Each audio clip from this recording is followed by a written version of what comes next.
Lynn here, and I'm hanging out with my friend Pepsi.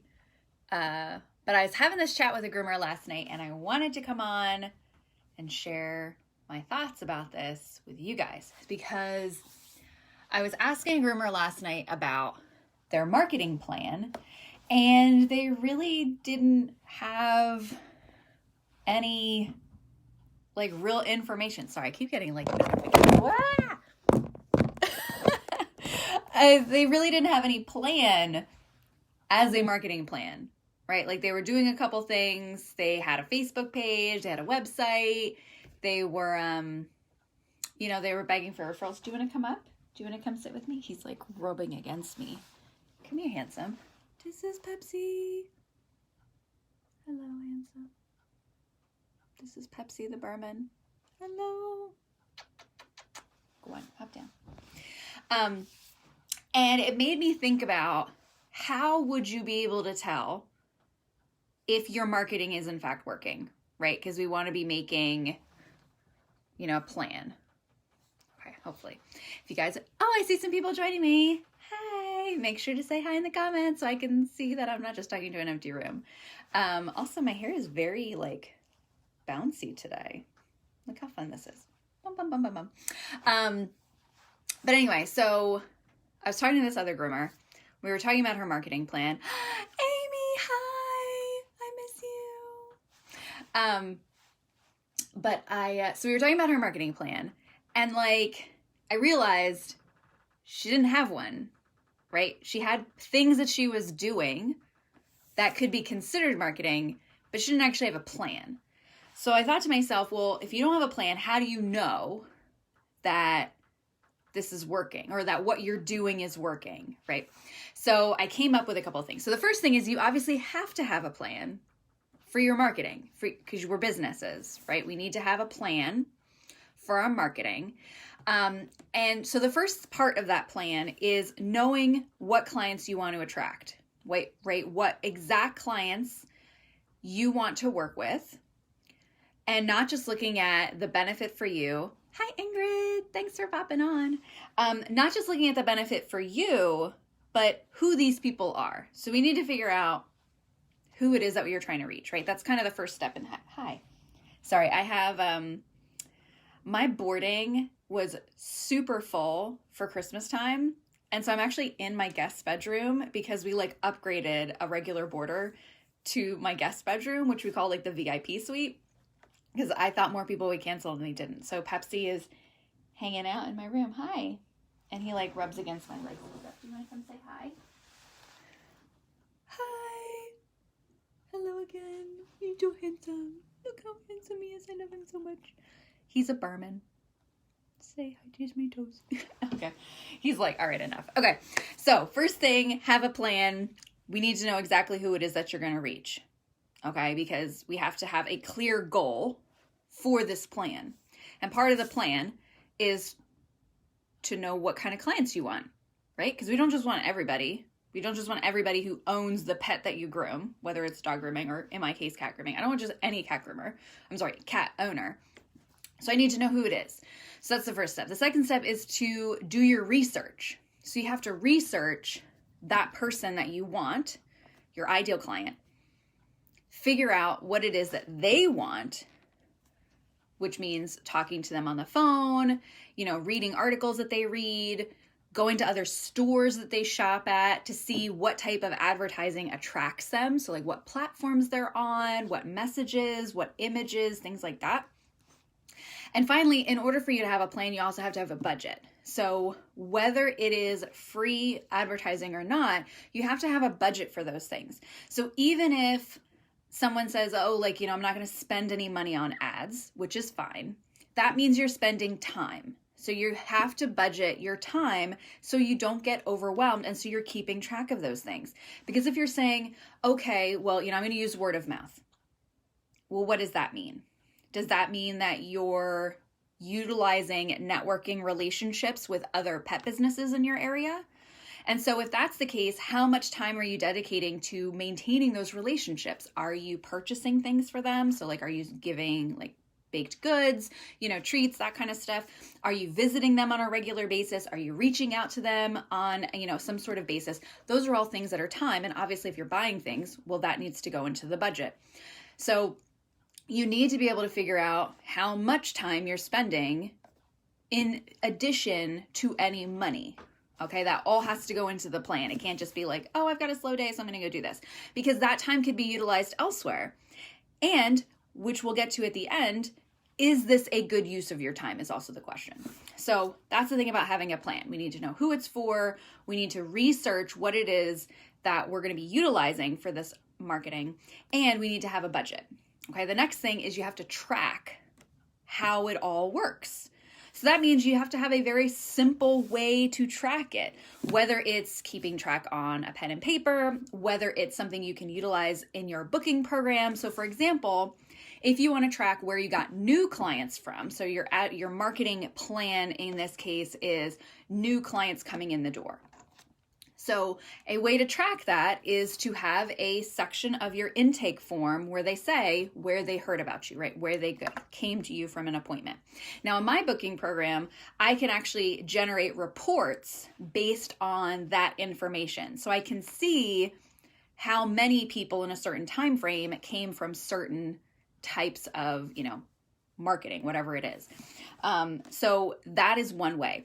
Another way is obviously if you're going to be, promoting a certain types of service, well, you need to also keep track of if you're going to be promoting it, how many times was it actually successful?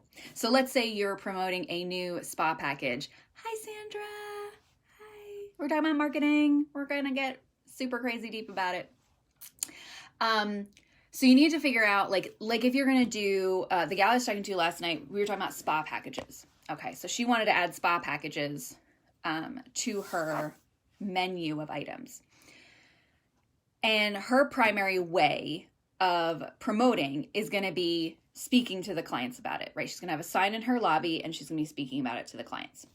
So that means she needs to keep track of how many clients she asked, do you want the spa package?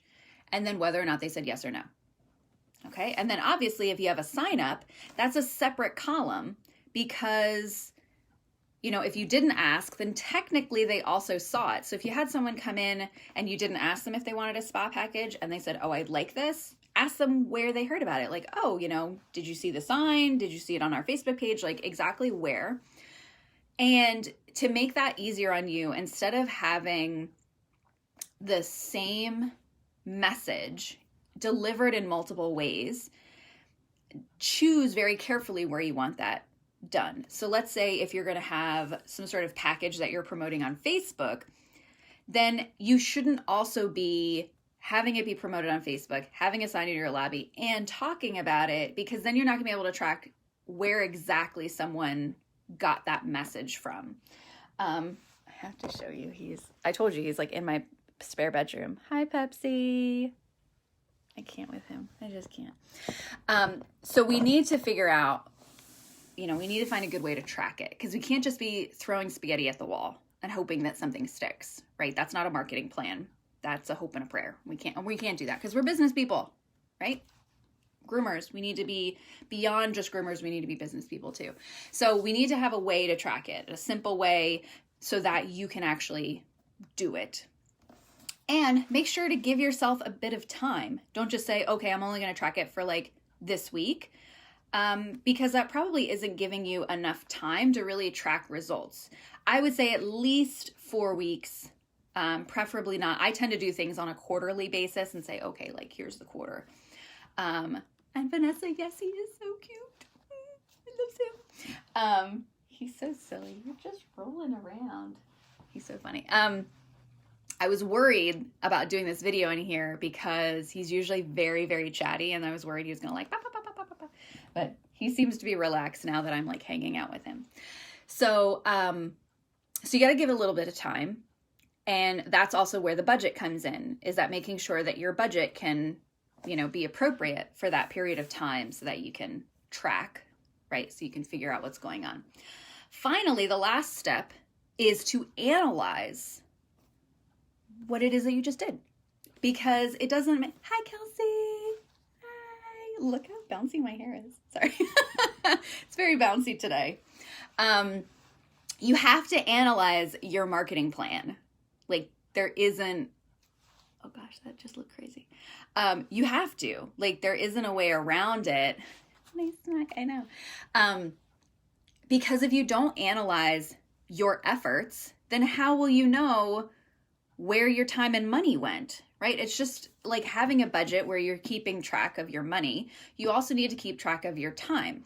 So taking that method of how we tracked something and going back over it, analyzing it, you have to set aside time to really get down and look at the numbers, look at the progress. You know, was this a worthwhile venture? How much money did you spend? How much time did you spend? And then what were the results?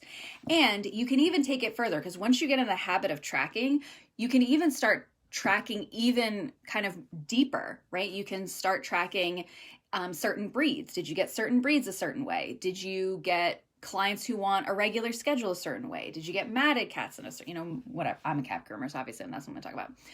But that's the thing is like, you need to be able to track the numbers on this because one, you want to know if you got a return on your investment.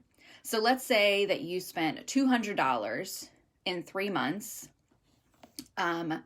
doing a certain type of promotion or working on getting new clients in a certain way, and you only got 2 clients. So that means that each client cost you $100 plus whatever time it took. Now, if that is a matted once a year cat, for me, technically it's worth it because they're at least covering that cost because my matted cat started $150. But is that really the kind of cat that I want?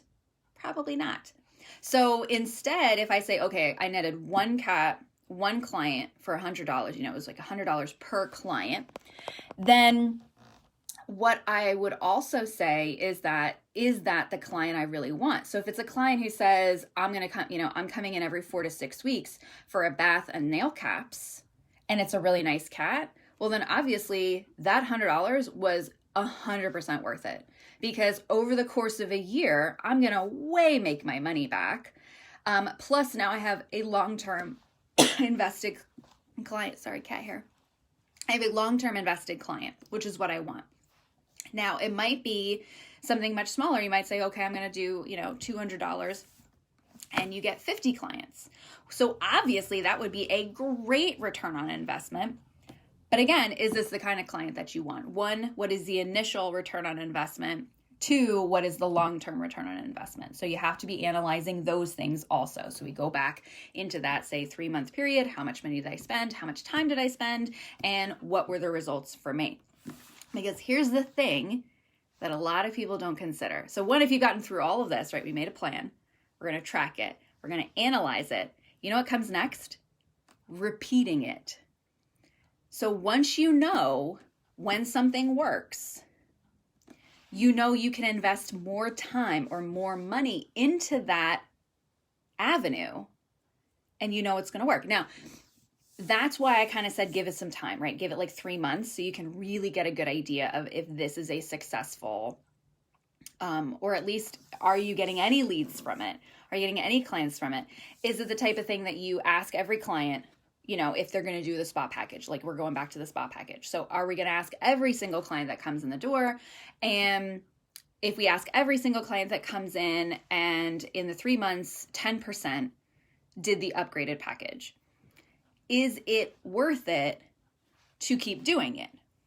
Well, you have to go back and look at the numbers because you also have to look at how much money and time did that upgraded spa package cost you, right? Because for that type of promotion, we would need money, we would need products, and it's taking us longer to do them. So that's where it all comes down to. You have to be doing these 3 things: plan, track, and analyze, so that you can find out if what you're doing works and how it's going to work in the future. Because if you've given yourself a good bit of time, then you should be able to tell if it's going to be repeatable. Now, sometimes marketing platform changes, the audience changes, what you offer changes. So just because it works for a little while doesn't necessarily mean you're going to get the exact same results over and over and over again. But in theory, it should, unless something has changed. So if you utilize something specific, once you have the numbers broken down, you can also think and look at it as, okay, now I know how much it costs me to get a certain number of clients using this method. Let's say you want to add another employee. You want to add another groomer. Okay, so for that groomer, I need 50 clients. I'm just throwing up. Let's say I need 50 more clients for that groomer in order for it to be worth it. So how am I going to grow 50 clients? Now you have a plan, because you know that spending X amount of money in this platform or doing this, whatever, I'm trying to talk in very broad terms because there's so many different things that you can do that are marketing. But that's the thing. Once you find something that works for your business, you can use it to your advantage and have it make your growth plan come to fruition.